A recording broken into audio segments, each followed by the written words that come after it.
बिस्मिल्लाहिर्रहमानिर्रहीम। अस्सलाम वालेकुम। क्या है दोस्तों, उम्मीद करता हूँ आप सब लोग खैरियत से हों। मैडम आरफा का एक क्लिप मेरे पास आया रोशन ख्याली के बारे में। उनका बोलने का स्टाइल, समझाने का स्टाइल बहुत ज़बरदस्त थे, मुझे बड़ा अच्छा लगा।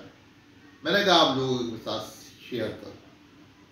वो कहती हैं कि जो नुकसान उठाता है उसे ही फायदे का पसंद होता है, जो नुकसान नहीं करता उसे पता भी नहीं होता फायदा क्या होता है। आजकल के दौर में हर आदमी दूसरे आदमी को काफिर कहता है। मेरे लिए आप काफिर हैं, आपके लिए मैं काफिर। ये कुफ्र के फतवे हर जगह लगाए जा रहे हैं। अब ये कुफ्र के फतवे आए कहाँ से? तो देखा जाए तो जो अल्लाह ताला ने अपने बंदे से सवालात पूछने हैं, हम उन सवालात के पीछे लग गए। जो इंसान को इंसान से सवाल करने चाहिए, हम उसे नहीं पूछते।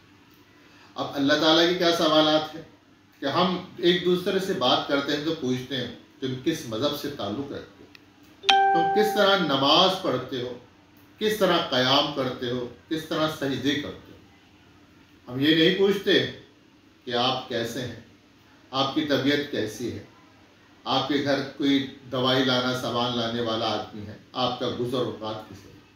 इसे रोशन ख्याली कहते हैं। हम सब लोग रोशन ख्याली की तरफ तो नहीं जाते, हम जाते हैं उन सवालात के पीछे लगते हैं जो अल्लाह ताला ने अपने बंदे से पूछे। उसमें है हम सारे के सारे। अब देखें होता क्या है कि इंसान की खिदमत करे, उसी में कामयाब। जो रोशन ख्याल कौमें हैं कहाँ से कहाँ पहुँच गई हैं। रोशन ख्याली नाच गाने का नाम नहीं है, इंसानियत का नाम है। रोशन ख्याली आपके जहनों पे लगे हुए फफूंदी को ख़त्म करता है, आपके दिल पे लगे हुए कालब को मिटा देता है। वो कौमें जो खुश रहती हैं, वो कौमें जो खुश रहती हैं वो मुतमईन होती हैं, और जो मुतमईन होते हैं वो पुरअज़्म होते हैं, और जो पुरअज़्म होते हैं वो अमल करते हैं, और जो अमल करते हैं वही कामयाब होते हैं। उम्मीद करता हूँ आपको वीडियो पसंद आई होगी।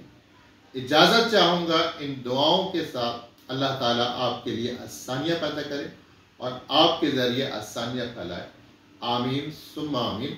अल्लाह।